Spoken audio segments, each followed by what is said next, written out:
Hey everyone, welcome back for another deep dive. Yeah, glad to be back. So much to talk about today, huh? It's wild out there. Seriously.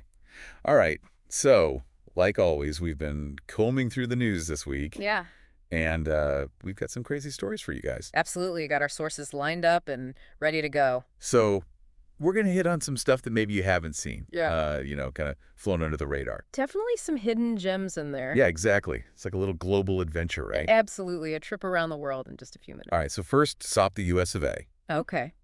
They almost had a government shutdown. Oh, yeah, another close one. I know.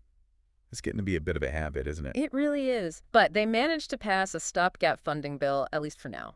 Right, so that kicks the can down the road to March, right? Exactly. So think of it this way.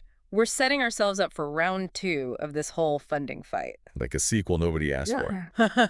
Yeah, kind of. But seriously, folks, keep an eye on March. Things could get interesting. No kidding.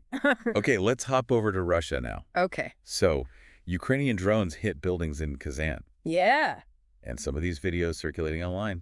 Intense, man. I know, right?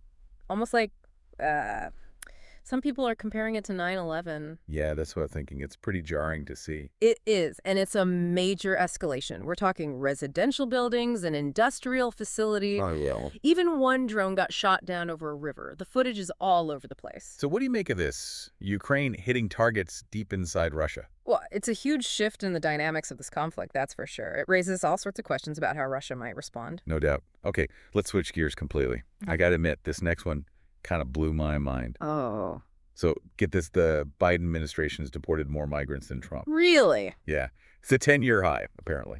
That is surprising. And this news drops just weeks before, well, yeah, Trump takes office again. Interesting timing. It really throws a wrench in some people's assumptions about immigration policy, don't you think? Absolutely. Shows how complex this issue really is. Yeah. All right, on to a much heavier topic now. Okay. A truly awful attack in Germany. Yeah, the Christmas market incident? I still can't believe it.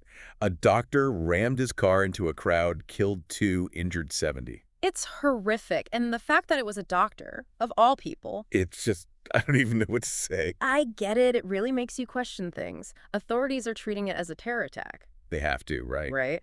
And there's a lot of focus on the attacker, Taleb al-Abdulmohsen. I read a bit about him. Psychologist, came to Germany in 2006. Yeah, got refugee status in 2016 and rented the car he used just before the attack. No known ties to any extremist groups, right? As far as we know, nothing. It's baffling, really. It really is. How does someone go from, a healer to this? Exactly. It's a disturbing reminder that we often don't understand the motivations behind these acts. Yeah. Well, that's our whirlwind tour for today. A lot to unpack, for sure. Always is. But hey, that's what we're here for, right? Absolutely. To dig into these stories, try to make sense of it all. Exactly. And hopefully, get our listeners thinking too. Definitely. Encourage them to go beyond the headlines, do their own research. Exactly. Like, think about those drone attacks in Russia. Right? What does that mean for the future of war? Technology's changing the battlefield in ways we're just starting to grasp. That's a great point. Definitely something to ponder. Yeah, lots to think about. Thanks for joining us, everyone. See you next time. And until then, stay curious Keep learning. and keep questioning. Always questioning.